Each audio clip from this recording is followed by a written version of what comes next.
할렐루야. 네, 반갑습니다. 오늘은 함께 읽은 말씀을 토대로 해서 기도를 통해 하나님을 구하는 삶이라는 제목을 가지고 함께 은혜를 나누기를 원합니다. 우리가 하나님의 얼굴을 구하는 삶, 또 하나님 자신을 구하는 삶이라고 표현할 수도 있죠. 또 하나님의 영광을 구하는 삶이라고 표현할 수도 있고요. 그래서 우리가 하나님의 얼굴을 구하는 삶은 우리 신앙생활에서 아주 중요합니다. 그래서 예수 그리스도를 영접하고 또 예수 그리스도 안에서 우리 십자가의 이 복음의 삶, 우리가 그 5가지 주제가 있죠. 말씀의 토대에서 은혜에 의한 삶, 또 성령에 의한 삶, 또 믿음에 의한 삶, 십자가에 의한 삶. 이 삶을 살기 위해서도 이 하나님 얼굴을 구하는 삶이 매우 소중합니다. 그래서 이 삶이 우리가 사라질 때에, 추구되어질 때에 우리가 매일매일 십자가로 말미암아 승리하게 되고, 또 어떤 상황과 환경 속에서도 우리가 환경에 의존하는 믿음으로 말미암아 우리가 이스라엘 백성들처럼 그렇게 마음이 패역해지고 강팍해져서 하나님의 길을 떠나 자기의 길로 항상 마음이 미혹되어 살아가는 것이 아니라, 우리가 항상 하나님의 얼굴을 구하면 우리가 하나님의 길로 이렇게 추구하며 나아가며 또 하나님의 생명이 함께하는 놀라운 삶을 살아갈 줄로 믿습니다. 할렐루야. 우리가 십자가 복음 그 1권에 보면 우리가 신앙의 본질이라고 배웠잖아요. 그렇죠? 신앙의 본질은 신앙의 핵심이 뭐냐, 본질이 뭐냐 했을 때 그것은 하나님을 아는 것이다, 하나님을 사랑하는 것이다 라고 배웠고요. 또 우리가 하나님의 동역자 된 삶, 하나님께서 우리를 부르신 목적 중에 또 하나는 우리 이 땅에서 하나님의 목적을 이룰 하나님의 동역자를 삼으셨다. 이 신앙의 본질의 삶을 살아가게 하는 원동력이 뭐냐, 그것도 하나님 얼굴을 구하는 삶입니다. 그리고 우리 포도나무의 삶, 예수님이 사셨던, 예수님이 신앙의 본질의 삶을 사셨고 하나님의 동역자 된 삶을 사셨잖아요. 이것이 이제 하나의 그림, 이미지로 이렇게 표현됐는데, 이제 포도나무의 삶 아니겠어요? 포도나무의 삶을 통해서 우리를 그리로 부르셨죠. 그래서 나는 포도나무에 너희는 가지니, 내 안에, 내가 너희 안에 있으면 너희가 많은 열매를 맺게 될 거다. 그 열매는 어마어마하죠. 최근에도 제가 우리나라에 어떤 한 농부가 포도 농사를 졌는데 기사에 떴더라고요. 그러니까 포도나무 하나 딱 심었는데 그걸 잘 가꾸니까 4,500송이. 별로 노래지 않으시고 내일이 아닌데 뭐 그 사람 완전 대박 났네. 4,500송이를 내는 포도나무 그 나무 하나에 가지에 열린 그 송이가 4,500송. 야, 할렐루야. 하나님이 저와 여러분을 그 삶으로 초대하셨어요. 우리를 구원하신 목적, 우리가 예수 그리스도 안에서 많은 열매를 맺게 하기 위함이다. 우리가 제자된 삶이 무엇이냐, 바로 많은 열매를 맺기 위함이다 라는 것이죠.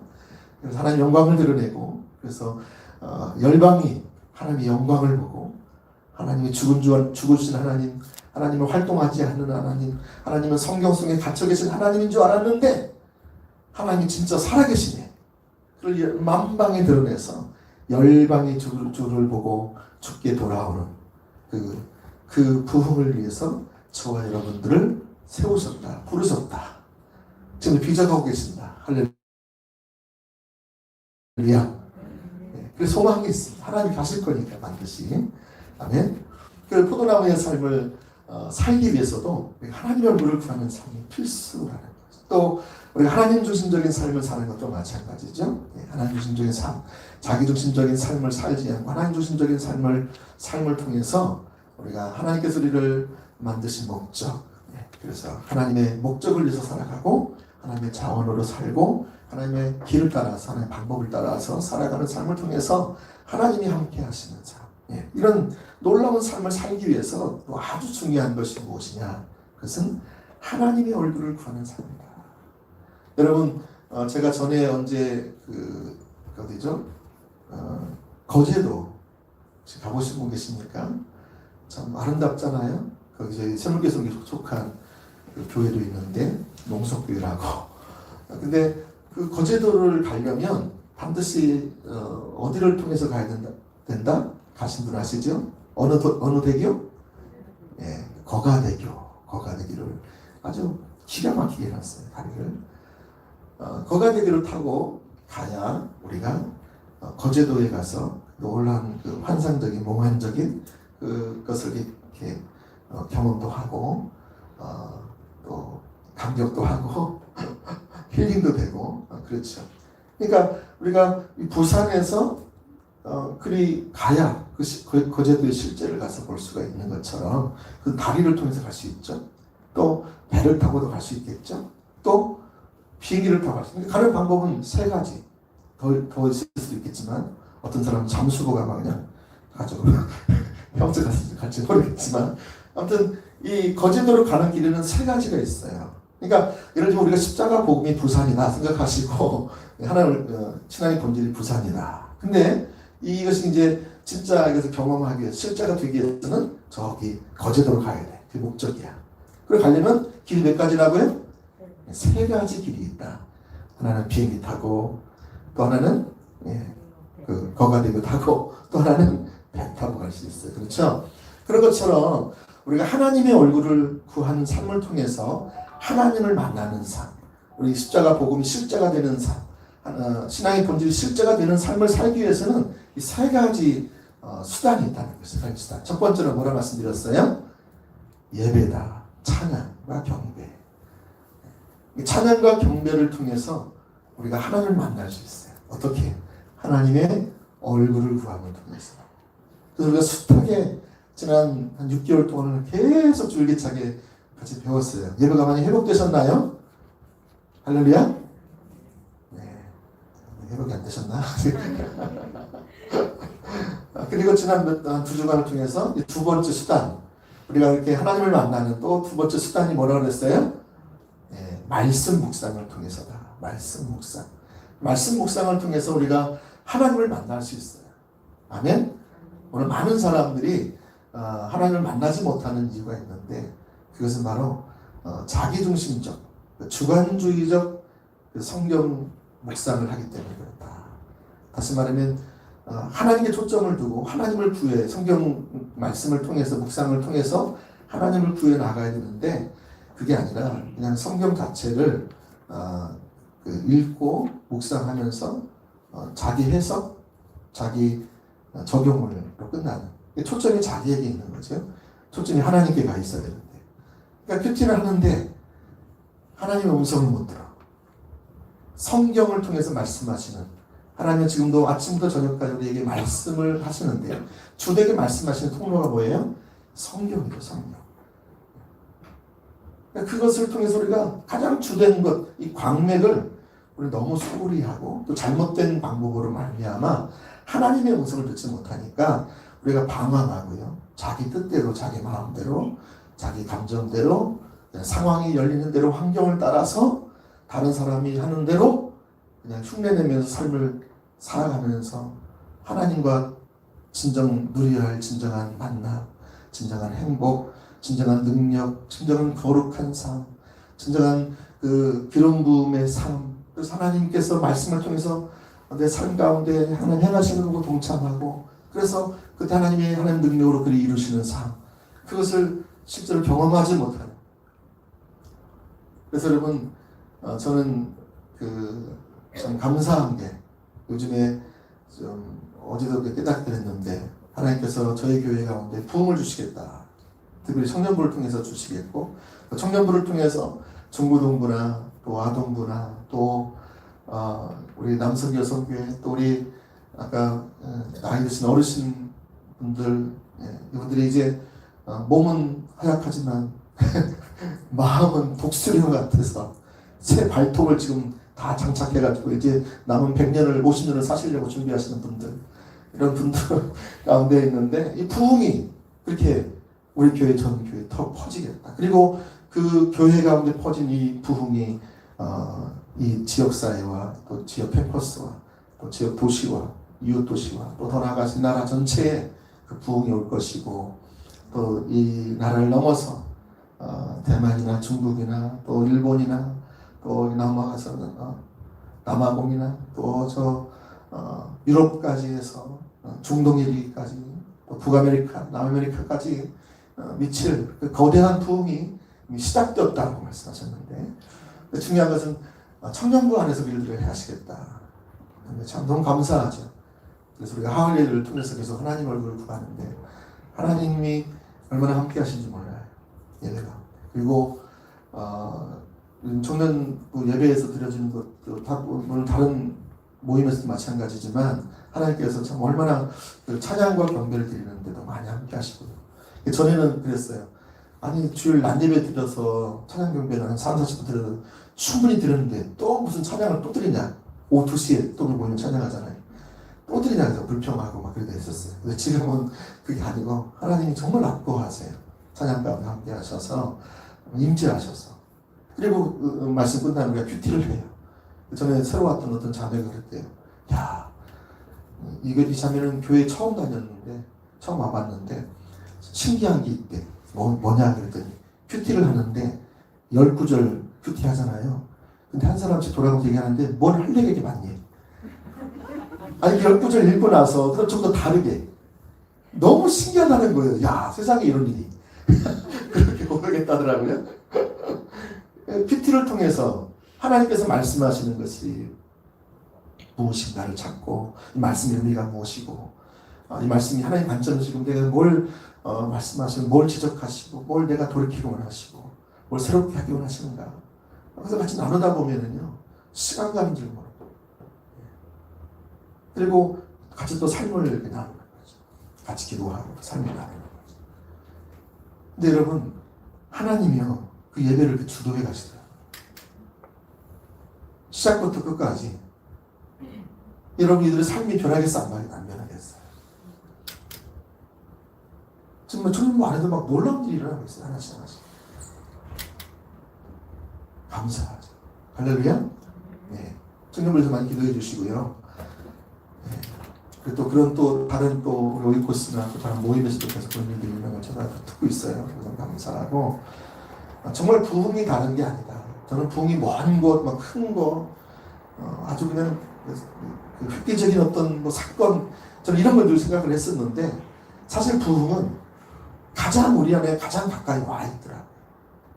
정말 그것만 소중히 여기고 우리가 하나님의 임재와 하나님 오시는 길을 우리가 하나님의 관점을 가지고 하나님의 길을 가지고 하는 중심적으로 우리가 바둥바둥 되고 잘 안 되지만 실패하고 넘어지고 또 상처도 받고 상처 주기도 하지만 그런 와중에서도 하나님께서 그곳에 와 계시면 되는 거거든요. 아멘? 저는 그래서 이 예배가 너무 소중한 거예요. 저는 이런 예배들을 우리 교회 전체 모든 모임에서 다 했으면 좋겠어요. 그리고 이 예배가 이제 여러분이 당연히 학교에서도 이루어졌으면 좋겠고요. 또는 직장에서 이런 예배가 들었으면 좋겠고요. 여러분이 뭐 사업을 하는 현장에서 마찬가지예요. 그래서 이것이 혹시 여러분이 해외 나가서 선교를 하더라도 그렇고요. 또 해외 나가서 어떤 뭐 이민 가서 살다 할지라도 거기에서 여러분이 이런 DNA를 가지고 영적 DNA를 가지고 여러분 하나님 앞에 나가고 하나님을 찾고 구하면 하나님 반드시 오시더라고요. 그러면 그곳에도 하나님이 오세요. 때로는 목사님이 필요 없을 수 있어요. 물론 옆에서 협력을 할 수 있지만 평신도가 가서 그렇게 같이 모여서 그렇게 할 수 있어요. 할렐루야. 제가 그래서 얼마나 감사한지. 부흥이 먼 데 있지 않고 이미 시작됐고요. 이미 우리 안에 와 계셔요. 하나님이 여러 가지 루트를 통해서 하나님 우리가 와 계시다고 계속 말씀하셔요. 근데 중요한 것은 우리가 지금 뭐 하냐? 하나님을 찾아야 돼. 하나님의 얼굴을 구하라. 기도를 통해서 하나님. 오늘 이제 세 번째 수단인 기도. 그래서 기도가 매우 소중합니다. 세 가지 수단을 꼭 기억하세요. 여러분. 여기 이 안을 통해서 하나님을 만나도록 여러분이 은혜를 구하시고 어떻게 만나는지 여러분이 간구하시고 몸부림치시고 또 정리하시고 찾아보시고 연구하시고 또 성경을 묵상하시면서 그 길을 찾아가세요. 할렐루야. 예. 그래서 찬양을 통해서 하나님의 영광이 임하실 때까지 찬양을 하시고 말씀을 통해서 하나님께서 깨닫게 하실 때까지 말씀 묵상을 깊이 하시고 하나님 내게 충분히 말씀하실 때까지 내가 하나님께 숙제하는 것이 아니라 한다는 게 아니라 말씀하실 때까지 내가 기도를 통해서 또 인격체 되신 주님을 만날 때까지 여러분이 대화가 가능할 때까지 그렇게 구해 나가시면 하나님께서 저 여러분 가운데 은혜를 부어주셔서 우리를 만나주실 줄로 믿습니다. 아멘. 자, 오늘은 4가지를 살피겠습니다. 첫 번째, 기도와 하나님을 만나는 것은 깊은 연관이 있습니다. 따라서 해보세요. 기도와 하나님을 만나는 것은 깊은 연관이 있다. 네, 기도를 통해서 하나님을 구하는 삶, 하나님 자신을 구하는 삶, 하나님의 영광을 구하는 삶, 인격체시고 살아계신 그분을 만나는 삶. 그러니까 이 기도를 통해서 하나님 그분 자신을 구해 나갈 때 하나님과의 만남이 일어난다는 거예요. 기도를 통해서 하나님 자신을 구하는 삶은 우리에게 하나님을 만나도록 하는 수단이 되는 것입니다. 그래서 여러분 기도를 그냥 매번 하던 식으로 기도하시면 안 돼요. 여기 이전까지는 하나님을 못 만났다면 기도를 통해서 여러분 분명히 여러분 기도의 방식에서 무슨 문제가 있는 거예요. 왜냐하면 성경에는 무수하게 기도를 통해서 하나님 자신을 구해 나갈 때 하나님을 만난다라고 우리에게 언약을 주시고 약속을 주시고 또 비전을 주셨거든요. 내가 지금 기도를 통해서 하나님 만나지 못하고 있다면 지금 내 기도 방법에 무슨 문제가 있는 거예요. 그래서 여러분 오늘 말씀을 통해서 내가 무엇이 문제인가, 그럼 내가 어떻게 올바른 기도를 통해서 하나님 만날 수 있을 것인가에 대해서 여러분 관심을 가지시고 말씀을 들으셨으면 좋겠어요. 성경에는 그래서 그 약속들로 무수하게 우리에게 말씀해 주고 있는데, 먼저 모세의 예를 들어보면 여러분 모세가 적과 꿀이 흐르는 가나안 땅, 하나님 주시는 그 유업의 땅, 자기의 그 아브라함으로부터 주어졌던 아브라함, 야곱, 이삭으로부터 주었던 그 하나님의 비전, 하나님의 언약, 하나님의 약속이 이제 모세의 때에 와서 이루어지잖아요. 그런데 모세는 들어가요, 못 들어가요? 못 들어가요. 누가 들어가요? 모세의 세대 40만, 몇만 명, 200만 명이 다 죽고 모세의 다음 세대 200만 명이 더 들어가요. 200만 명인가 모르겠는데 200만 명 같은데 잘 모르겠네요. 그 숫자는. 그래서 그 다음 세대에게 지금 모세가 내가 지금 못 들어가는데, 내가 언약을 받았지만 내가 못 들어가, 너희들 들어가서 이렇게 살 때 하나님 만나게 될 거야 말씀하시고. 그래서 거기 가서 우상 숭배를 하지 말 것을 강조하면서 그것을 자신들 뿐만이 아니라 지금 믿음의 1세대 뿐만이 아니라 지금 너희들이 들어가서 이제 결혼도 하고 또 결혼한 사람도 있지만 자녀들을 이제 가서 내가 지금 가르치면 똑같이 가르쳐라고 말하고 있는 거예요. 이게 하나님 만나는 길이야. 이걸 꼭 가르쳐라고 말하고 있는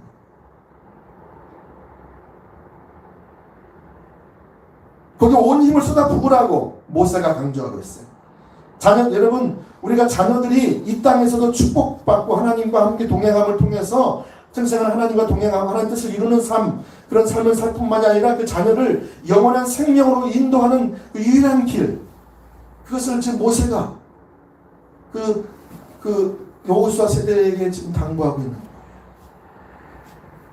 자, 신명기서 4장 7절에서 29절 말씀 보겠습니다. 7절 29절 신명기서 4장. 자, 우리 하나님 여호와께서 우리가 그에게 기도할 때마다 우리에게 가까이 하심과 같이 그 신이 가까이 함을 얻은 큰 나라가 어디 있느냐. 모세가 지금 하나님을 향해서 간증하고 있는 거예요. 자기가 만난 하나님, 자기가 지금 교제했던 하나님, 자기를 그렇게 평생 동안 자기 앞서가셔서 구름 기둥을 불 기둥을 인도해 주셨던 그 하나님, 그 하나님을 지금 소개해 주고, 세상에 어떤 신이 이렇게 하나님처럼 살아계셔서 이렇게 만나주신, 가까이 주신 경우가 어디 있느냐. 29절. 그러나 내가 거기서 내 하나님 여호와를 찾게 되리니 만일 마음을 다하고 뜻을 다하여 그를 찾으면 뭐하리라? 만나리라.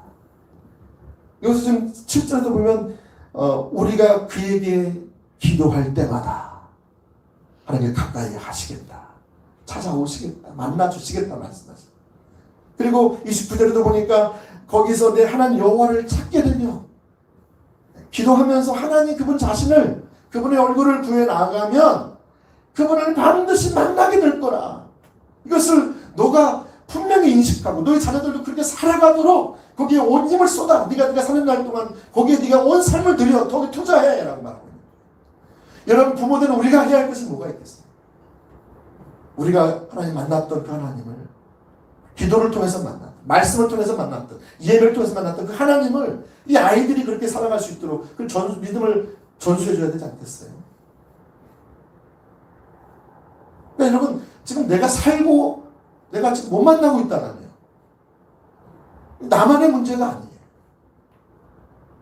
나를 통해서 하나님께서 사실 자녀들을 통해서 또 그 다음 세대를 통해서 하실 일이 무궁무진한데 그걸 완전히 내가요 사장시켜 버려요. 이게 좀 심각한 위기를 좀 가지셔야 돼요. 나는 왜 하나님의 음성을 못 듣고 하나님의 인도를 못 받고 왜 하나님 만나지 못할까? 왜 하나님 경험하지 못할까? 그거는 목사님들이나 돼야 선교사님이 돼야 믿음이 좋은 사람이 돼야 무슨 나같이 평범한 사람이 나도 지금 나 혼자 살기도 힘들고 내 몸 하나 추스르기도 힘들고 그런 사람이 무슨 내가 하나님 만나겠어? 이런 생각 가지고서는 절대 못 만납니다. 성경에서는요 우리 모두가 하나님을 만날 수 있다. 모세가 말한 것은 너희가 이대로 가면 너희가 하나님을 기도하고 하나님 얼굴을 구하여 찾아 나가면 다 만나게 될 거야 말하는 거예요. 아멘. 두 번째는 다윗의 유언을 통해서 다윗이 생을 마감하면서 그의 아들 솔로몬에게 유언을 하는 장면을 통해서 우리가 기도를 통해서 하나님을 만날 수 있는 그 길을 제시해주고 있다는 것입니다. 그래서 신앙의 본질 가운데 항상 거하면서 하나님을 찾게 될 때에 하나님께서 만나 주실 것이다 라는 유언을 남겨줍니다. 역대상 28장 9절 보겠습니다. 같이 한번 읽어볼까요? 시작.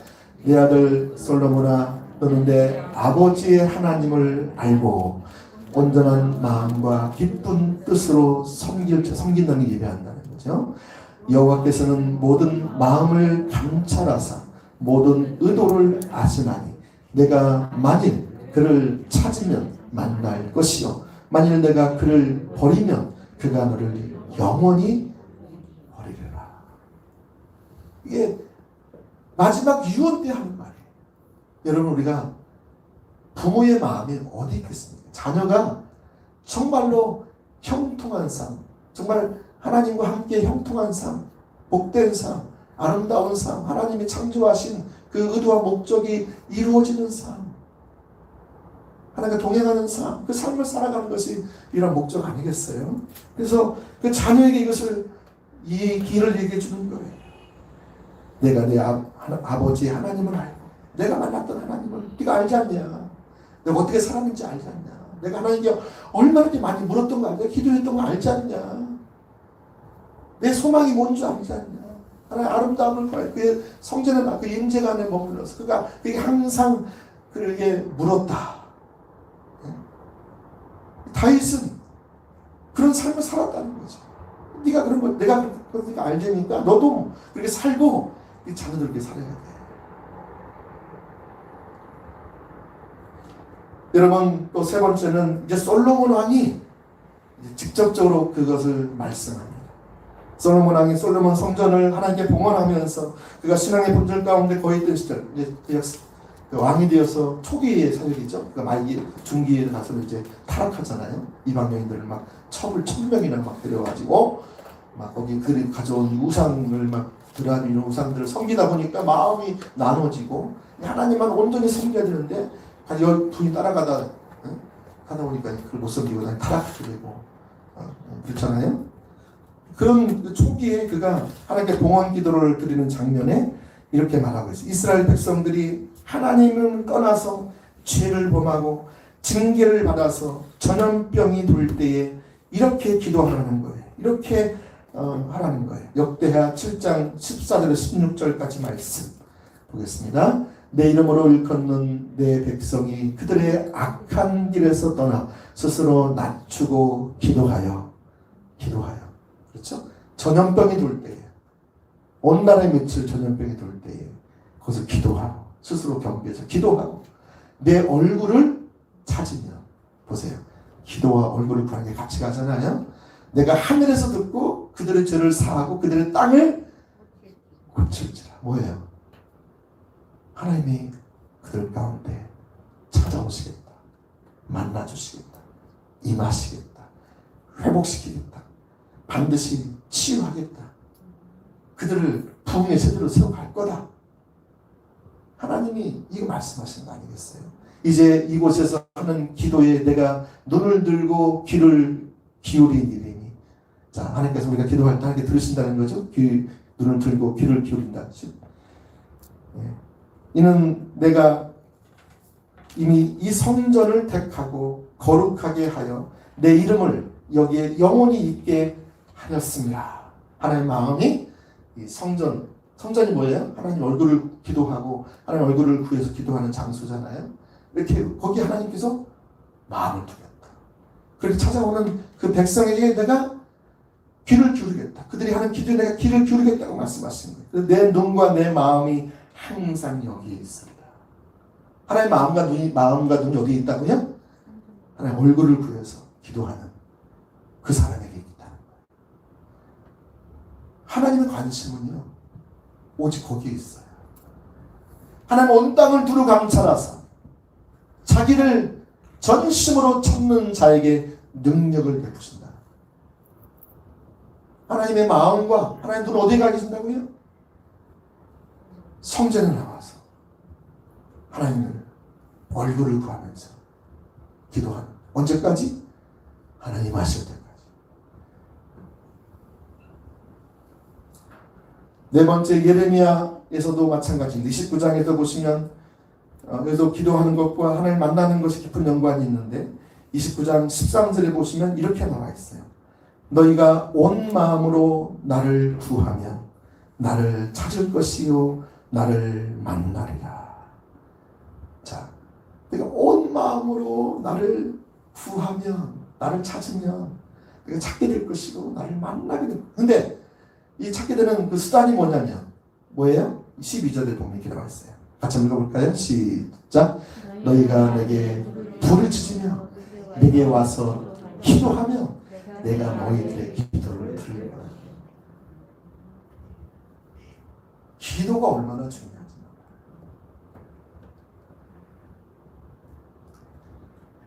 여러분, 신약에서도 예수님께서 하나님의 자녀들인 저와 여러분 가운데 말씀하셨습니다. 누가복음 11장 9절에서 13절까지 말씀 보시면 여러분 잘 아시는 말씀이 나오죠.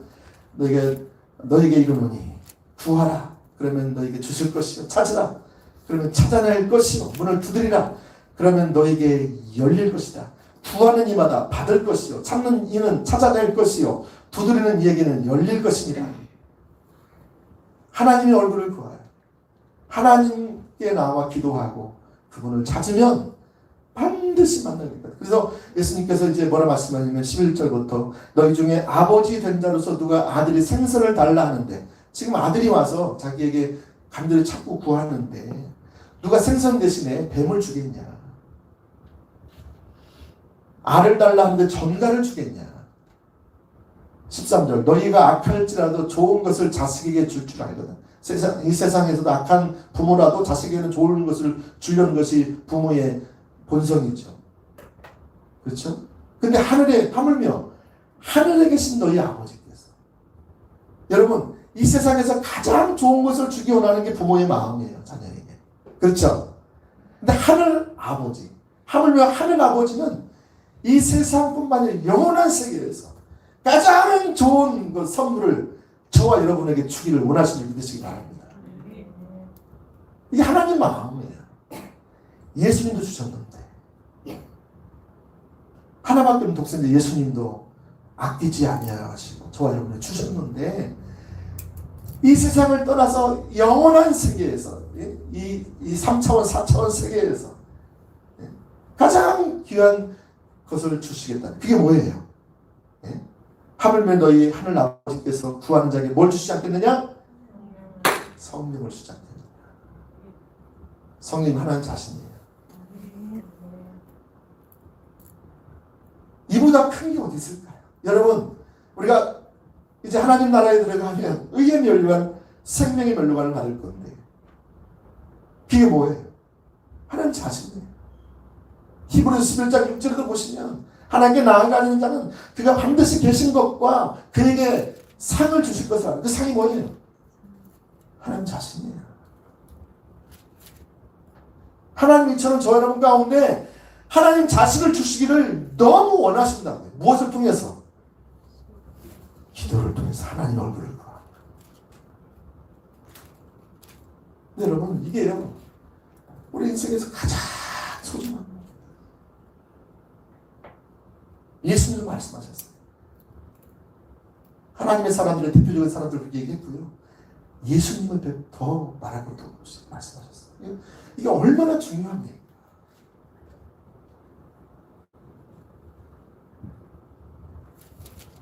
여러분, 그래서 하나님을 찾는 데 있어서 가장 많이 언급되는 것 중에 하나가 기도를 통해서입니다. 기도가 이만큼 중요하죠. 특별히 중보기도입니다. 이것이 중보. 두 번째로 넘어가겠습니다.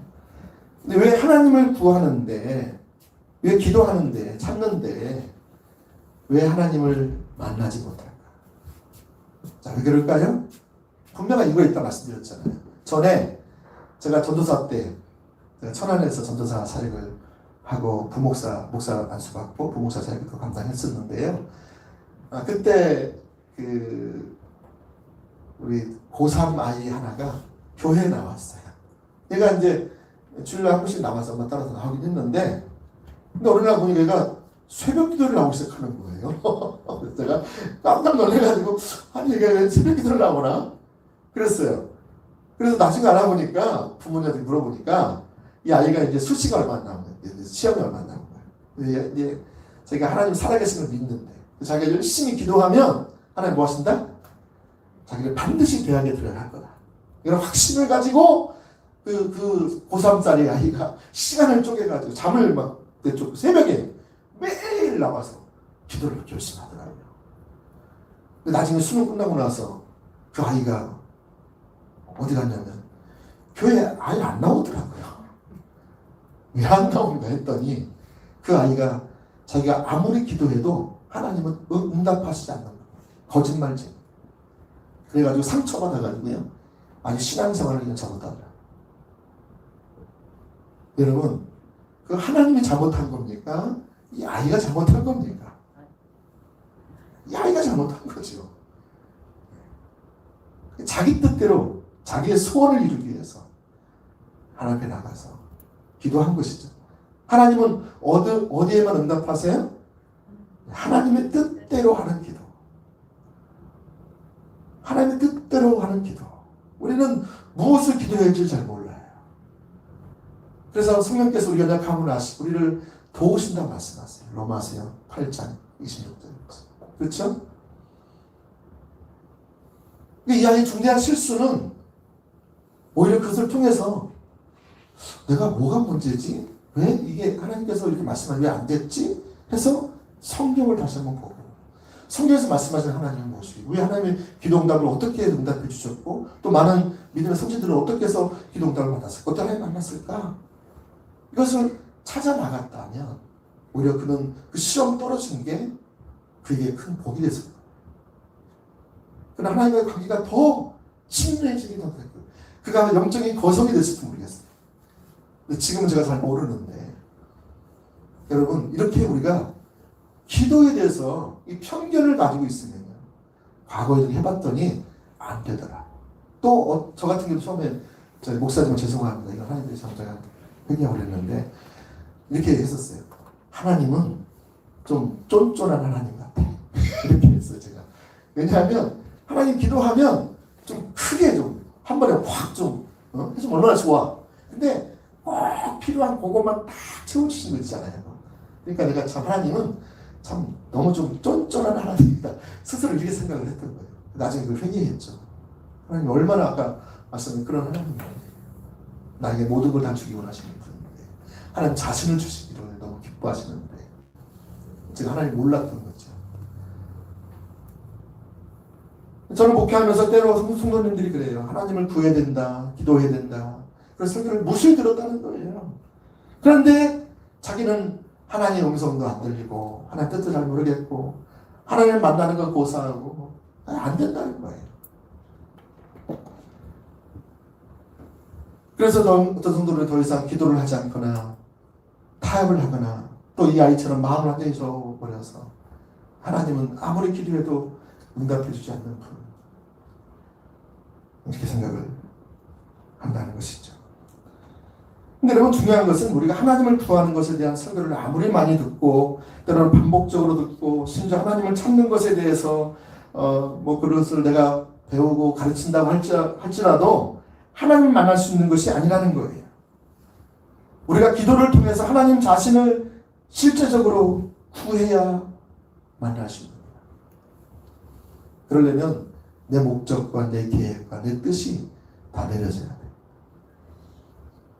이것이 있는 한 하나님 뜻을 잘 모르죠. 말씀하셨다. 성도들이 하나님을 만나지 못하는 가장 주된 이유는 이처럼 하나님을 실제적으로 하나님을 찾지 않기 때문입니다. 찾긴 찾는데 아까도 우리 예레미야 29장에 나오는 것처럼 마음과 힘을 다해서 하나님을 찾고 찾으면 만나리라 그랬어요. 찾기는 찾는데 중간에 그냥 포기해버리죠.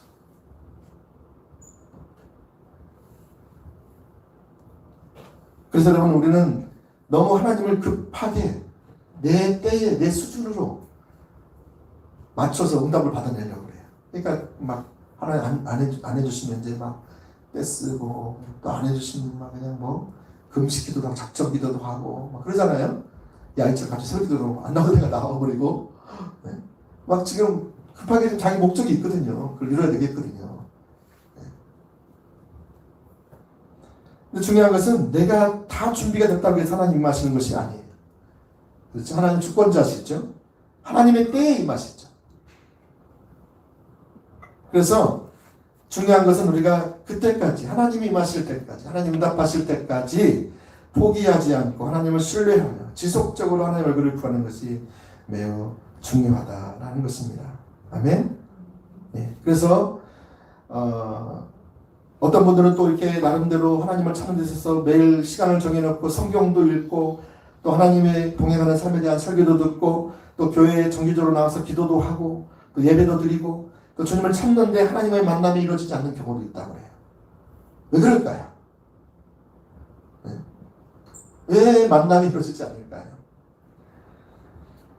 다시 말해서 하나님께서 그들의 삶 가운데 임하셔서 그들의 삶을 통치하시고 그들의 삶 속에 하나님의 생명 역사가 회복되고 하나님 뜻이 이루어지고 하나님 유업이 성취되는 일들이 일어나지 않는 그 이유가 무엇일까요?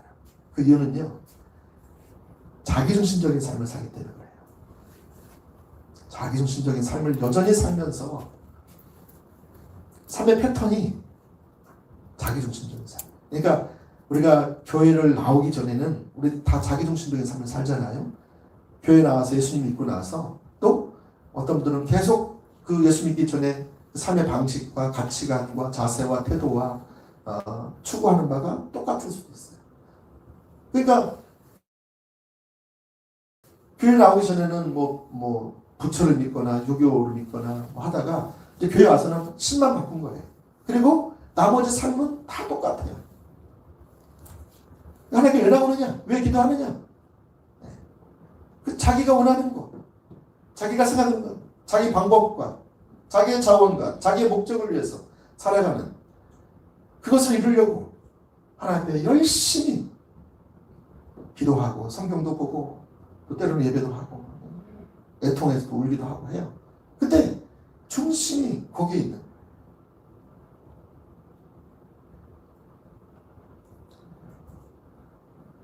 그러니까 여러분, 하나님을 만나는 데 많이 실패합니다.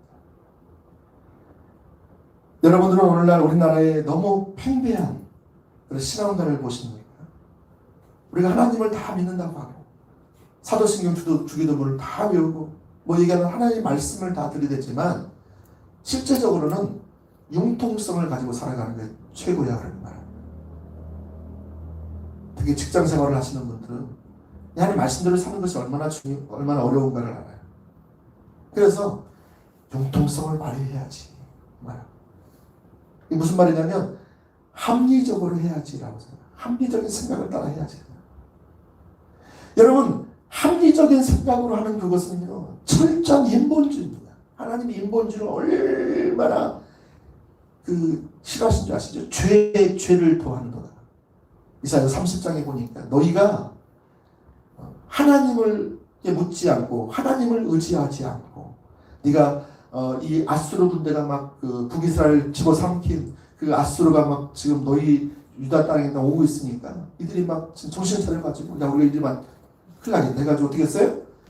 애굽에 가가지고 동맹을 맺고 그를 의지했던 거죠. 그들의 말을 의지하고 그들의 병거를 의지하고 그들 나라의 그 힘을 의지했던 거죠. 그러니까 하나님 그것을 두고 뭐라 하냐면 내가 죄를 더한다.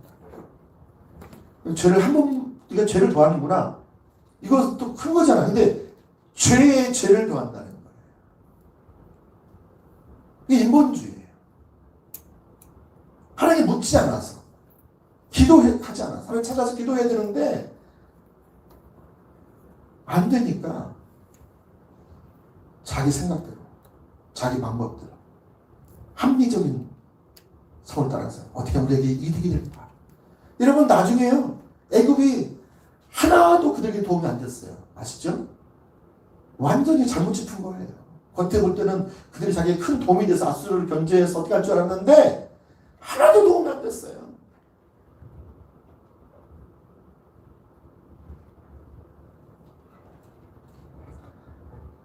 여러분 하나님은 합리적인 하나님이십니다. 기독교도 합리적입니다. 여기서 말하는 합리적이라는 말은 무슨 말이냐면 하나님을 인정하는 합리적이에요. 하나님 안에서의 합리주의를 말해요. 하나님께 기도하면서 하나님을 구하면서 하나님의 지혜를 가지고 그 안에서 합리적으로 행하는 말하는 거죠. 세상 사람들은요 그냥 합리적이야. 하나님을 배제한 합리주의적인 생각이 가득해요. 근데 오늘날 그리스도인 중에서 교회는 빠지지 않고 열심히 성경도 공부하고 또 예배도 드리고 기도도 한다니까요 열심히. 근데 삶 어떻게 산다고요? 하나님을 배제한 채 이 합리주의 생각에 따라서 모든 걸 결정해요. 결론을 지어버려요. 합리주의는요 원인이 있으면 결과가 있는 거예요. 그 안에 하나님이 끼어들 틈이 없는 거예요. 여러분 과학적인 거 그게 분명한 거지. 논리적인 거 그게 분명한 거지. 초월적이고 주권자 되시고 살아계시는 그 하나님 아버지를 배제해버려요. 이 합리주의가요 지금 한국교회에 완전히 장악됐어요. 죄송합니다. 완전히는 아니 부분적으로. 그러나 심각할 정도로. 어떻게 할 수 있느냐? 교회가 침체되는 걸 보면 아시잖아요. 이 코로나 때문에요. 우리 신앙이 민낯이 다 드러났잖아요. 우리가 얼마나 하나님을 구하지 않고 얼굴을 구하지 않고 얼마나 우리가 이 합리적인 생각을 따라 살아오는지가 명명백백하게 다 드러났잖아요.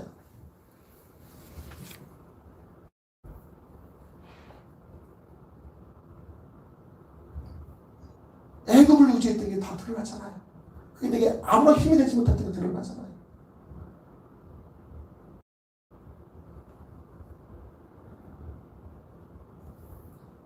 여러분 이사야서 55장에 보면 누가 악인이나 누가 의인인가 그게 나와요. 누가 악인이에요? 악인은 범죄하고 사기치고 사람을 죽이고 남에 대해서 강탈하고 그런 사람들이 악인도 악인이지만 성경에서 말하는 악인은 자기의 생각과 자기의 뜻을 따라 살아가는 사람이 악인이라고 말해요. 이게 불의한 자라고 말하고 있어요. 의롭지 못한. 의인이 누구냐? 자기 생각을 버리고 자기 뜻을 버리고 자기 마음대로 살아가는 삶을 버리고 하나님께 묻는 거죠. 여러분 하나님의 뜻과 하나님의 생각은 하늘이 땅에서 높은 것이 높아요. 합리적인 하나님 그분의 생각 그분의 뜻은 우리 인간 하나님 배제한 이 합리적인 것과 비교해 볼 때 완전히 먼 거예요. 그러니까 이 땅에서 합리적인 생각으로 신앙생활을 하는 사람은요, 평생 가도 하나님의 뜻을 몰라, 하나님의 생각을 모를 수 있어요. 이 합리적인 생각이 꽉 잡혀 있다면 원인과 결과를 늘 유추해서 다 그렇게 이미 다 결론을 내려버렸어. 하나님 말씀도 안 하셨는데, 하나님께 결론을 짓지도 않으셨는데 자기가 하나님 되어버린 거예요. 누가 얘기하면 이제 그거 가지고 얘기하는 거예요.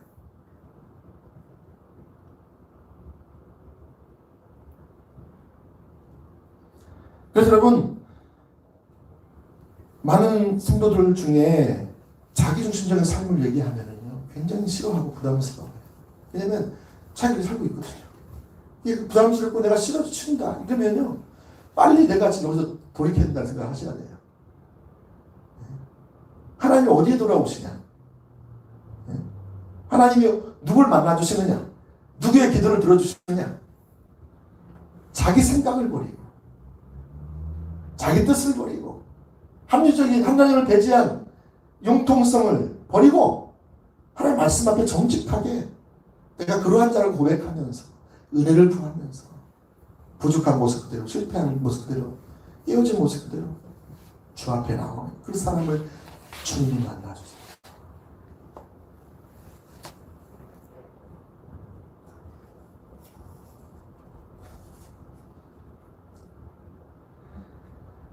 여러분, 그래서 이처럼 자기중심적인 삶의 반대가 하나님 중심적인 삶이잖아요. 아까도 제가 말씀드렸죠. 하나님 중심적인 삶이 안 되냐? 하나님 얼굴을 구하는 삶이 안 되거든요. 그래서 우리가 하나님의 목적을 발견하고, 하나님의 목적을, 하나님의 길을 따라서, 하나님의 방법을 따라서 이루려고 하고, 또 그렇게 하나님의 목적을 위해서 살아갈 때 하나님은 자원을 부어주셨거든요. 우리 하나님 자원이 왜 안 부어지느냐?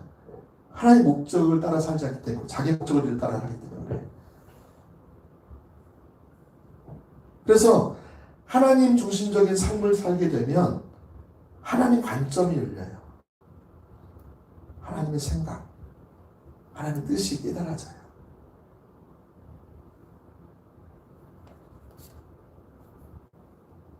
기도를 많이 안 해도, 물론 기도를 많이 하지 말라는 건 아닌데, 어떤 분은 기도를 많이 막 해야, 많은 시간을 막 해야 하나님 관점이 열리는 줄 알아.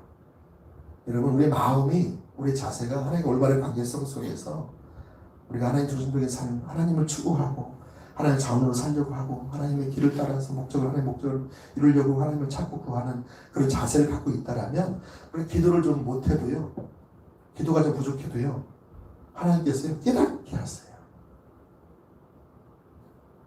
하나님 깨닫게 하세요. 하나님 뜻을 따라서 깨달아서 분별해서 순종하면 하나님 그대로 이루세요. 아멘. 하나님 중심적인 삶에는 하나님 관점이 열리고, 하나님 길이 보이고, 하나님 뜻이 깨달아지고.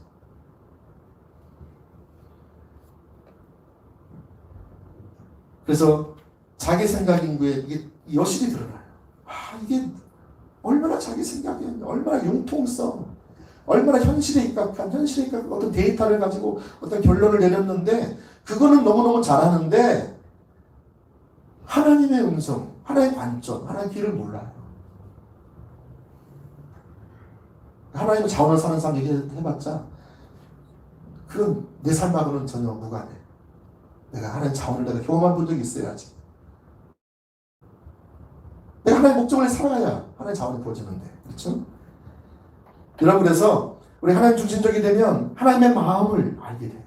그래서 하나님의 기준을 가지고, 하나님의 마음을 가지고 상대방을 판단하지 않고, 육신으로 판단하지 않고, 자기중심적으로 판단하지 않고, 육체적으로 판단하지 않고, 하나님의 마음과 하나님의 생각으로 그를 대하게 돼요.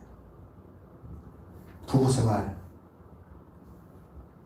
가장 가까워야 할 부부생활에서부터 내가 하나님 중심적일 때 내 자신이 철저히 내려지고, 내 주권이 내려지고, 하나님 주권 안에 들어가고, 그럴 때에 진정한 화합이 일어나요. 부모와 자녀 간에도 내가 가지고 있는 기준, 그 시대가 저 나이 때 이 정도 해드린다는 어떤 그런 기준들이 있잖아요. 부모님을 딱 보면 내가 살았을 때는 이렇게 안 사는 거는 이게 뭐야? 이게 아니에요. 저도 처음에 그렇게 해서 애들을 대했어요. 야, 내가 20살 때 있잖아. 제가 26살 때 대학교 갔잖아요. 너처럼 안 살았어.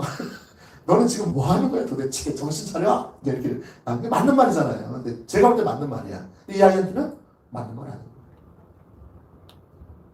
맞는 말일 수도 있지만 하나님 음성을 듣고 하는 말이 아니잖아요. 그렇죠? 그러니까 하나님 중심적이 되면 내 생각, 내 기준, 내 판단 이것들이 내려진다. 내려지고 하나님의 그 마음을 따라서 믿음 따라 그 상대방의 그 처지에 들어가서 입장에 들어가서 거기서 그를 이해하고 그를 감싸고 그렇구나. 몰랐네. 미안하다. 네가 그렇게 힘들었구나. 얼마나 참 어렵니. 친구처럼 하나님 중심적이 돼요. 하나님의 마음을 가져 긍휼히 여기는 거죠. 부부 사이가 언제 좋아지느냐?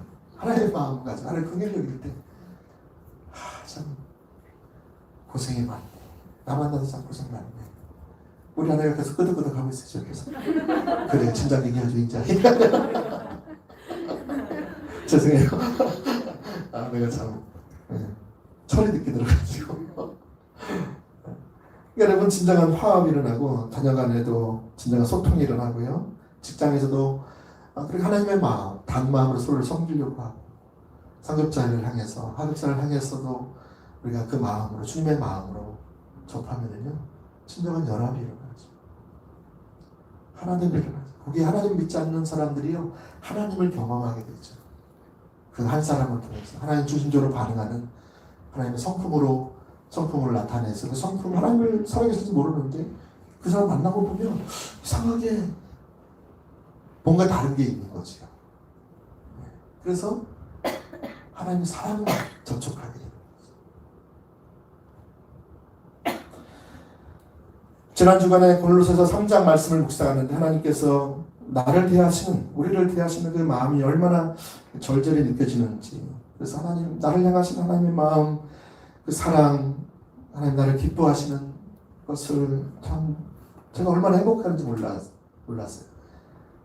고린도서 3장 12절 말씀 보면 이렇게 나와 있죠. 여러분 잘 아시는 말씀인데, 그러므로 너희는 하나님이 택하사 거룩하고 사랑받는 자처럼,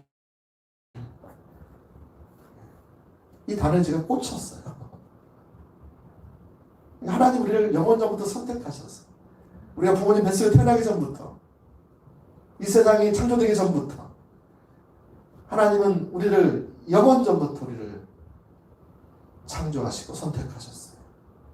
그래서 우리를 거룩하게 하려고 하십니다. 점도 없고 흠도 없는 거룩한 자처럼 우리를 대하시고, 내가 점이 많고 흠이 많고 틈만 나면 죄를 지으려고 하는 악한 동기를 가지고 있는 내 자신의 모습인데, 하나님은 나를 대하실 때 거룩한 자로 대하셨다. 사랑받는 자처럼 나를 대하셨다. 그럼 거룩하고 사랑받는 자처럼 우리가 그걸 받았기 때문에 우리도 다 상대방을 향해서 이렇게 그 받은 그것을 나타낸다. 긍휼로 자비와 겸손과 온유와 오래 참음을 옷 입어라. 우리가 하나님의 그 사랑을 옷 입었잖아요. 그리스도의 사랑을 옷 입었잖아요. 피 묻은 그 보혈의 피의 옷을 내가 입었잖아요. 누가 누구에게 불만이 있거든 서로 용납하라. 불만이 우리가 없을 수 없죠. 나와 다르죠. 성품도 다르고 대화 방식도 다르고 이해할 수도 없고 어떻게 저렇게 밖에 생각 못하냐. 도대체 이해를 못하겠다. 그래도 불만이 나오고 할 때도 용납하라. 피차 용서하라. 주께서 너희를 용서하신 것 같이 너희도 그리하고 이 모든 것 위에 사랑을 더하라. 사랑이 모든 걸 다게 보듬어갈 수 있는 거예요. 요즘 청년부도 많이 하나님께서 함께 하셔서 글들이 나고 있고 다른 부서도 마치고 이것을 매는 것은 뭐냐면 사랑의 띠. 성령이 우리에게 사랑으로 하나 되게 하신 것을 우리가 힘써 지키는 거죠. 하나님 이렇게 하시겠다는 거예요. 하나님 우리를 거룩하게 부르셨고 거룩하게 지금 세워져 가시고 하나님 우리를 이미 사랑받는 자를 택하셨고 지금도 사랑해 가시고 계시고 아버지 노릇을 하시면서 우리에게 네가 얼마나 사랑받는 자인 줄 아니? 그 말씀하시고 확인시켜 주시는 거예요. 할렐루야. 예, 세 번째로 넘어가겠습니다. 자, 우리 잘 따라오고 계시죠? 아까 내가 왜 기도가 응답이 안 되는가 지금 보면서 세 번째로는 이제 그럼 어떻게 우리가 기도를 어떻게 해야 되냐? 이 중보기도가 뭐냐? 기도가 뭐냐라는 거죠. 자, 친밀함으로 나아가는 중보기도가 이루어져야 된다라는 거예요. 우리가 개인적으로 하나님께 나아갈 때 친밀함을 위한 기도가 먼저 필요하다고 저는 생각합니다. 하나님의 그 사랑을 알고 그 은혜를 알고 그 은혜에 감격하고 감사해서 그 친밀함으로 하나님 나를 얼마나 기다리시고 얼마나 나를 만나시고 하나님 자신을 주시고 기뻐하시는가. 그래서 내가 하나님의 영광을 더 보기를 원하고 주님의 마음을 더 알기 원하는 열망을 가지고 나아가는 것이죠. 때로는 나의 삶 속에 어려움이 있지만 또 넘어짐이 있지만 그것을 고백하면서 또 마음이 깨어져 버렸지만 정말 마음이 상했지만 그것을 그 상한 모습 그대로 나아가서 하는 것도 매우 중요해요. 여러분 친밀함이 있으면요 속 얘기를 하잖아요. 친밀함이 없으면 속 얘기 절대 안 합니다. 부부 사이도 안 한다 그러잖아요. 속 얘기, 내가 실패한 이야기, 창피한 이야기, 다른 사람 아무한테 얘기하지 않는 이야기, 그 이야기를 하나님께 먼저 하는 거죠. 그래서 하나님의 뜻이 무엇인지, 하나님의 인도하심이 무엇인지를 묻고 나가. 하나님 왜 이런 일들을 나에게 허락해 주셨어요? 여러분 친밀함을 가지고 하나님께 기도하는. 여러분 이 친한 사람 만나러 가는 거는 행복하잖아요. 나를 이해해주고 용납해주고 어떤 말에도 다 들어주고. 왜 사람들이 왜 마지막에 극단적인 결단을 하느냐? 그 한 사람이 없어서, 그 얘기할 사람이 없어서 극단적인 시도를 하잖아요. 그러니까 우리가 지금 코로나 시기 때도 마찬가지지만 정말 우리가 내 자신을 돌아보고 가족을 돌아보고 또 지인들을 돌아보고 친구를 돌아보고 지금 어려움을 당한 사람들, 병에 있는 사람들, 또 낙심되어 있는 사람들, 방황하는 사람들, 이런 사람들을 돌아보는 것 참 중요하지 않나 싶습니다.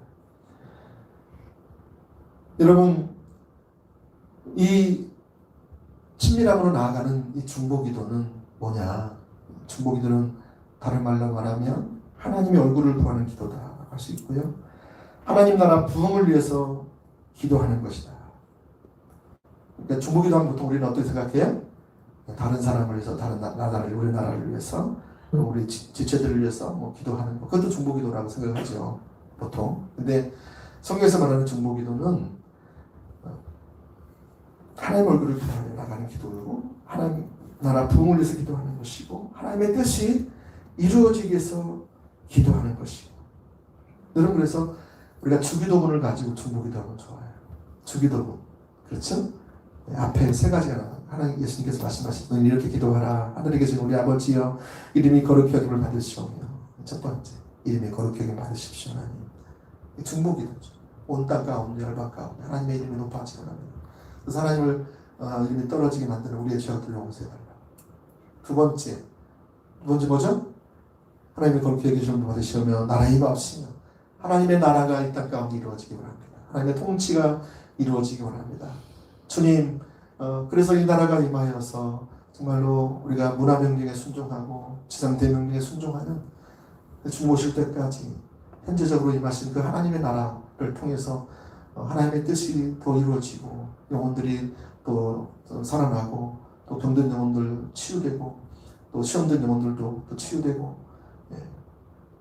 이런 일들을 위해서 우리가 기도하는 것이죠. 하나님 나라가 임하여 주셔서 사단의 모든 그 계계들이 파해달라고, 우리 가운데 있는 모든 어둠의 세력들, 우리 가운데 지금 하나님 일하실 때에도 여전히 사단이 일하고 있잖아요. 그래서 저는 무엇보다도 지금 이것을 기도하고 있습니다. 사단이 우리 가운데 틈타지 못하도록, 우리가 가장 연약한 부분을 통해 파고 들어오거든요. 그래서 그런 부분에서 보호 기도를 하고 있어요. 그래서 이처럼 하나님 나라를 위한 기도, 그 다음에 하나님의 뜻이 하늘에서 이루어진 것처럼 이 땅에 이루어질 수 있도록 그 하나님의 뜻이 무엇인가를 찾고, 또 뜻이 보이면 그 뜻이 이 땅 가운데 이루어지도록 기도하는 거죠. 이게 중보기도. 중보기도를 어렵게 생각하지 마세요. 예수님의 기도 그 세 가지, 나머지 세 가지는 이제 사람들을 향해서 기도하는 거니까 그렇게 기도하시면 좋겠고요. 예, 이처럼 그 중보기도와 친밀한 교제는 서로 밀접하게 연관이 있는데, 작은 첫 번째 보시면 먼저 중보기도는 하나님과의 친밀한 교제에서 나온다는 거예요. 여러분이 하나님과 친해지면 하나님의 마음을 알게 되죠. 그렇죠? 하나님 뜻을 알게 되잖아요. 하나님의 의도를 알게 돼요. 하나님 알리세요. 여러분이 하나님 얼굴을 구해 나가면 하나님께서 알리세요. 오늘 함께 읽은 그 이사야 62장 6절 말씀에 보면 중보기도 하는 자들을 파수꾼이라고 표현하고 있어요. 이 파수꾼은 구약에서 누구를 말하냐면 영적인 눈이 열려져서 먼 미래를 예견하는 선지자를 말하는데, 여기서 말하는 파수꾼은 그런 선지자를 말하는 게 아니라 하나님을 대신해서, 하나님을 대표해서 사람들에게 하나님께 주신 말씀을 전하는 자들이죠. 그래서 그들이 파수꾼, 그들이 일반적인 선지자였죠. 근데 오늘 그 이사야서 62장 6절에 나오는 그 파수꾼은 그런 일반적인 파수꾼이 아니라, 파수꾼은 하나님의 약속, 하나님의 뜻을 붙잡고 주야로 기도하는 자들이 파수꾼. 이게 오늘 말하는 중보기도자라는 거죠. 이것이 선지자적 소명이 있어요. 그래서 지금 영목사님 책 하나 씁니다. 선지자적 기도 책이 있잖아요. 선지자적 소명, 이 중보기도는 선지자적 소명이기 때문에 선지자적 기도를 드려야 된다. 그래서 하나님께서는 최근에 저에게도 기도할 때 그런 마음을 주셨어요. 엘리사인가요? 엘리야인가요? 그 한 여인이, 과부가 남편을 잃었어요. 남편이 선지자였는데 남편을 경건한 선지자를 잃고 두 아이가 있었는데, 이 아이가 이제 돈이 없어, 생활비가 없어가지고 그걸 갚아요. 채무자가 와가지고 내가 못 갚으면 자녀들을 뺏어가겠다는 거예요. 이것을 가지고 엘리야 맞나요? 그래서 얘기하죠. 엘리사인가요? 엘리사. 우리 하영이가 끄덕끄덕했어요. 고마워요. 저는 여러분이 필요해요. 그래서 엘리사가 가서 어떻게 했어요? 빈 그릇을 다 가져. 네게 뭐가 있냐? 이제 한 번 먹을 그 기름이 있다. 그랬더니, 그러면 가서 이곳에 가서 빈 그릇을 빌려라. 조금만 빌리지 말고 빌릴 수 있는 만큼을 다 빌려와라. 그래서 제가 그 말씀을 주시더라고요. 다 빌려라. 이게 뭘까? 제가 이렇게 찾는 중에 토미 페니가 쓴 하나님을 갈망하라. 그 지금 그 내용이 나와 있는 거예요. 그래서 뭐라고 되어 있냐면 이렇게 나와 있더라고요. 네가 하나님 나라를 위해서, 하나님 뜻이 이루어지기 위해서 하는 그 중보기도, 그 영역을, 바운더리를 넓히라. 할 수 있는 대로 다 빌려라. 네가 기도하면 하나님 이루어 주실 거니까, 다 채울 거니까, 기름으로 다 채울 거니까 기도하라는 거예요. 입을 넓게 열라. 내가 채우리라. 말씀처럼 많이 들려오는 것이 뭐냐면 그렇게 기도해야 할 영역들, 반드시 그렇게 돼야 할 그런 영역들을 위해서 저는 기도하지 않았지만 이제 기도하라는 거예요. 하나님이 그 기도를 들으시고 하시겠다. 아멘. 중보기도가요 정말 중요합니다. 안나가 그렇게 기도를 했었고요. 그 신약성경에 보면 안나가 선지자였잖아요. 그는 성전을 떠나지 아니하고 밤낮으로 하나님께 기도했다라고 말씀하고 있죠. 그래서 그가 기도를 하되 최소한 40년 이상, 그 나이가 보통 유대 나라에서는 14살 때 정원을 했으니까 80몇 살까지 했으면 최소한 40년, 60년까지 그 성전을 떠나지 아니하고 간절히 기도했다. 그런 중보기도자적인 소명이 있었던 거죠. 이게 선지자적 소명이 있었던 거죠. 예를 들면 하나님께서 의도하신 교회의 모습이 이런 모습인데 우리 교회의 모습은 너무 거기 떠나 있어. 뭐 어떻게 돼요? 그걸 가지고 기도해야 되는 것이죠. 오늘의 교회 현실을 보고 그 교회가 하나님의 교회로 회복될 수 있도록 기도하라고 하나님 초청하시는 거죠. 사도 바울은 아테네라는 도시에 방문했을 때 그 아테네가 어떤 도시예요? 철학과 문학과 또 과학과 수사학이 발달된 그런 나라, 건축학, 파르테논 신전도 막 하면 엄청나게 세워졌었잖아요. 그 당시에.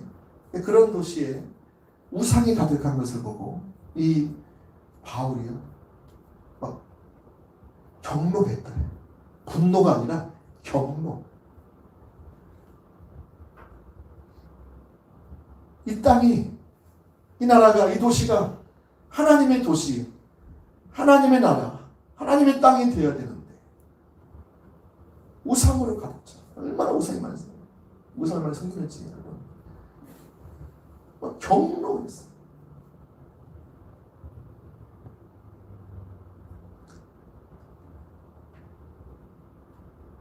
그에게 여러분 질투가 부어진 거죠. 중보기도자의 마음인 거죠. 그리고 작은 두 번째는 이처럼 중보기도는 친밀한 교제로 인도하고 더 깊은 하나님과의 교제로 인도합니다. 다시 말하면 중보기도는 결국 뭐 하냐면 하나님이 계신 곳에 나도 있게 해주세요 이거예요. 중보기도가 뭐라고요? 하나님의 마음이 있는 곳에, 하나님의 뜻이 있는 곳에 내가 함께 있기 원합니다라고 하는 것이 중보기도.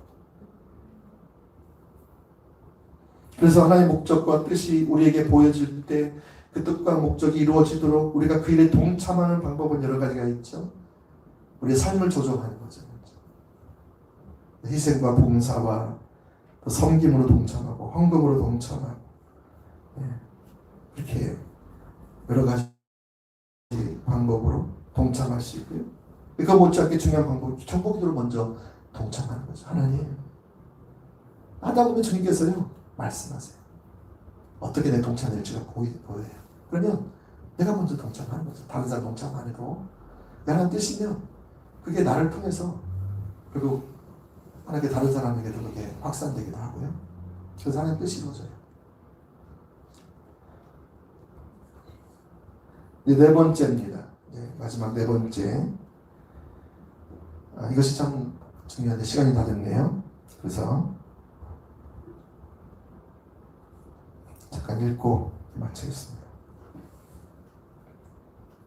네 번째는 중보기도의 성격입니다. 중보기도. 다시 말하면 하나님께서 중보기도를 통해서 일하시는 하나의 패턴이 있어요. 그래서 오늘 본문 말씀에 같이 나와 있는데 그 패턴이 뭐냐면 첫 번째는 하나님은 하나님의 뜻을 이루기 위해서 기도할 자를 세우신다. 그때 안나와 시므온이라는 사람을 세우시고 또 기독교 역사 2000년 사이에 또 보면 웰즈의 부흥을 가져온 이반 로버츠라는 사람을 그 사람이 13년 동안 기도하면서 부흥이 오길 기다렸어요. 그랬었죠. 그리고 로이스 섬에 부흥이 오기 전에 80살이 넘은 두 과부인 노자매를 통해서 하나님 부흥이 왔어요. 이것만 하고 마칠게요. 두 할머니는 과부였는데 조그만 교회에서 그 헤브라이즈 섬에 자기가 살고 있는데 거기에 부흥이 오길 기도하기 시작했어요. 하나님께 그런 강력한 마음을, 그런 질투를 보여주신 거죠. 언니 할머니는 84세였는데 눈이 잘 보이지 않았어요. 매일 밤에 모여서 하나님, 이 땅에 하나님의 부흥을 부어주세요 라고 기도했어요. 그분들이 교회에서 모여서 기도한 지 몇 달이 지나지 않아서 참 신기한 일이 일어났어요. 그 도시에 얼마 떨어지지 않는 곳에서 젊은 거룩한 청년 몇 사람이 모여서 하나님의 부흥을 보내달라고 청년들이 기도하기 시작한 거예요. 밤낮으로. 그리고 하나님께서 그 마을에 그 당시 유명한 덩켈 캠벨 목사가 그들을 부흥회를 인도하기 위해서 온다는 것을 하나님께서 이 두 노인에게 알리셨어요. 그래서 결국에는 그 섬에 그 강력한 부흥이 임했어요.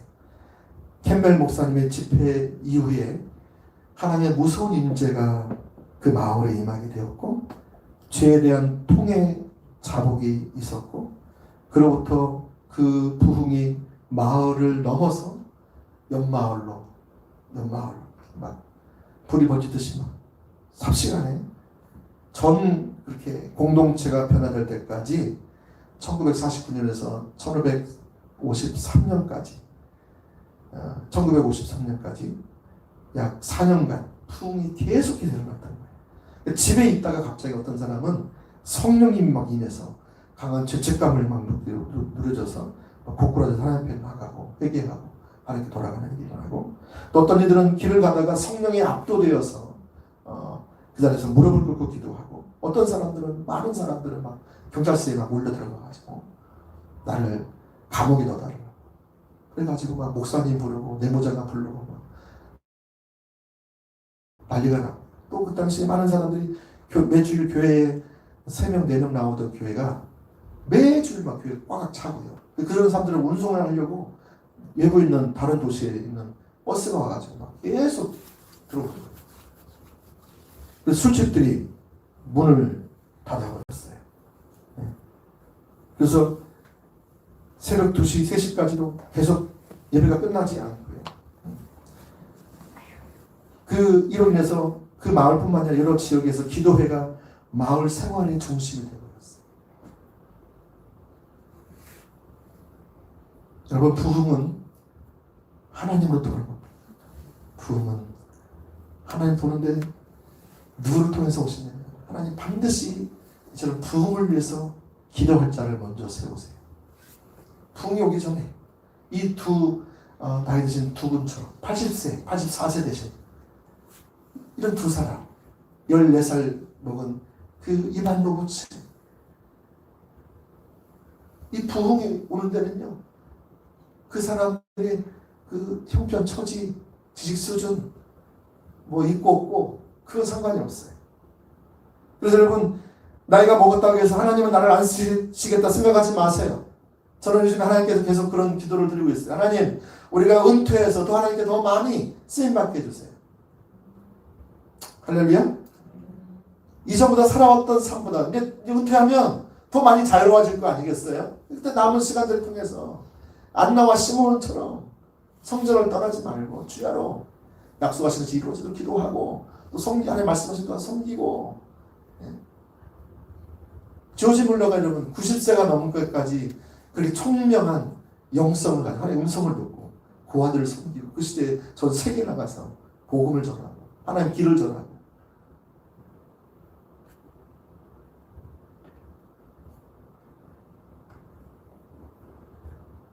하나님은 못 쓰실 자가 없어요. 여러분들이 중보자로 여러분이 초청받으셨다. 하나님은 어떻게 중보자를 세우시는가? 우리의 환경을 흔드십니다. 환경을 완전히 흔들어요. 그래서 내가 의지하고 있던 것들이 완전히 무너져서 하나님만 의지하는 자리로, 어떤 사람은 건강을, 어떤 사람은 물질을, 어떤 사람은 관계를, 어떤 사람은 또 다른 그 직위를 완전히 무너뜨려 가지고요, 환경을 완전히 변화시켜 가지고요, 하나님께 대한 삶을 다시 드리는 재현신이 일어나기도 하고요. 또 성경을 통해서 하나님 약속을 깨닫게 해요. 또 성령님을 통해서 하나님의 계획과 목적과 하나님의 마음과 의중을 알게 해요. 영적 분별력을 부으셔서 하나님의 관점에서 자신의 처지가 인식되게 만들어요. 내가 더 이상 이렇게 살면 안 되겠구나. 우리가 이렇게 되면 더 안 되겠구나. 여러분, 누군가는 한 명의 분별력이 있어야 돼요. 상대방이 쌍라이트를 켜고 덤벼온다고 나도 똑같이 쌍라이트 켜고 가면 둘이 어떻게 되겠습니까? 둘 중에 한 사람이라도 분별력이 있어야 되지 않겠어요? 하여튼 키면은요, 내가 끄면 돼요. 저 여러분 가운데 우리가 속한 공동체가 늘 가정 가운데 내가 그게 보였다면 그것이 내가 울어야 돼. 나를 위해서 오시고요, 그럼 자녀를 위해서 오시고요, 공동체를 위해서 오시고요.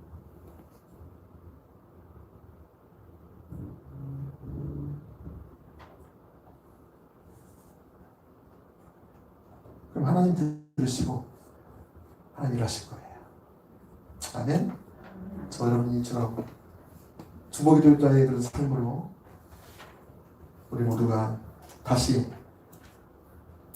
이렇게 초청을 받아서 그 자리에 다시 리세팅, 다시 세팅을 해서 주님을 찾으시기를, 주님 만나시기를 예수님 축복합니다. 아멘. 참 기도하겠습니다.